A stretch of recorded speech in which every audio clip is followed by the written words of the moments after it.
let's chat a bit about managing mail with folders and subfolders, flagging messages, categorizing emails, and the to-do bar, which we touched on in an earlier video, but we'll do a bit more here.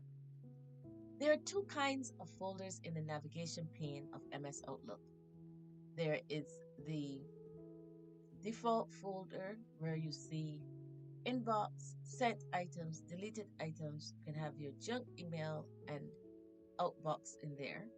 And then there are the personal folders.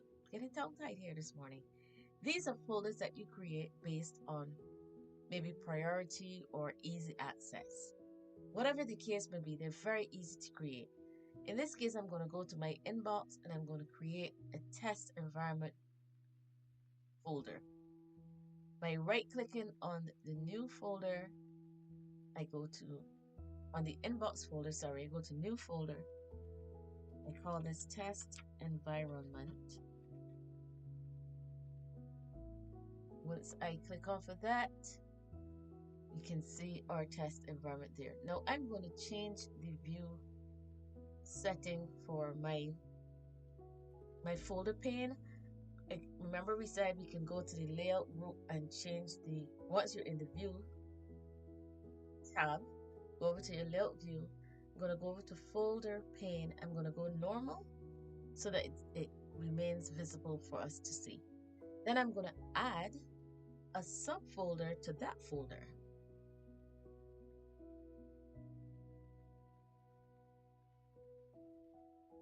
Now, I like the idea of test 2, but I'm going to change the name test 1 simply because I want to move this folder out of the inbox. So you can either drag it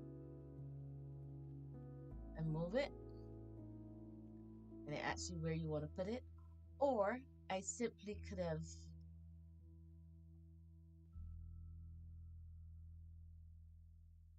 open this up. I could have gone here and said move folder and tell it where I want to move it to. So now I'm going to move it back into my inbox. And these arrows indicate there is a subfolder in there. And notice my test 1 is there. So that's how you can create folders and subfolders. How you can move the messages, how you can delete them if you wanted to. So if I went here, I can also decide, I want to delete it and delete the testing folder. Notice now the arrow is gone because there's nothing in there. Now, next thing we're going to look at is creating a follow-up tab. So in our view tab, if we go back to the layout group, we will go to, we're going to change the view to bottom. So right now it's saying select an item to read.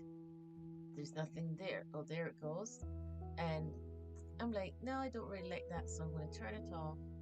But I want to add a follow-up column. So this is our bar here, and notice there's no follow-up column. So I want to add one. So when I go to the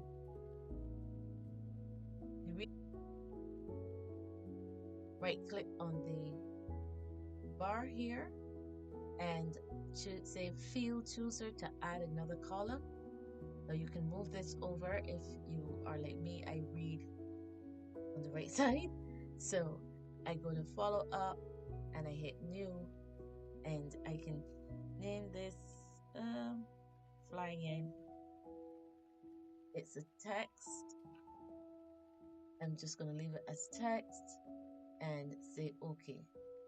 So once that is created now, that would add a double column there. The other way you can add a follow-up flag is basically by right clicking on the email you're working with. So in this case, I'm going to go here, right click on this email, go to follow up. I can say follow up today, tomorrow, this week, next week. I can give it a customized time I want to follow up. So I prefer to follow up tomorrow, and I'm going to give myself a reminder at 4 o'clock to do whatever it is I need. And notice the the flag is there. Now, you might notice I have some colors here. This is where we do our categorizing based on maybe priority. So in this case, I have a pink, which is this is an event that I need to do, and the orange is for process. So this is telling me this is an ongoing process. If I had green, I might decide categorizing green means action, purple means stop. Like you can choose your categorization based on what works for you. So that is how that works. Now we can click on follow up in the message tab, or we can, like I said, we can come over here to the to do bar in the layout and add a flag.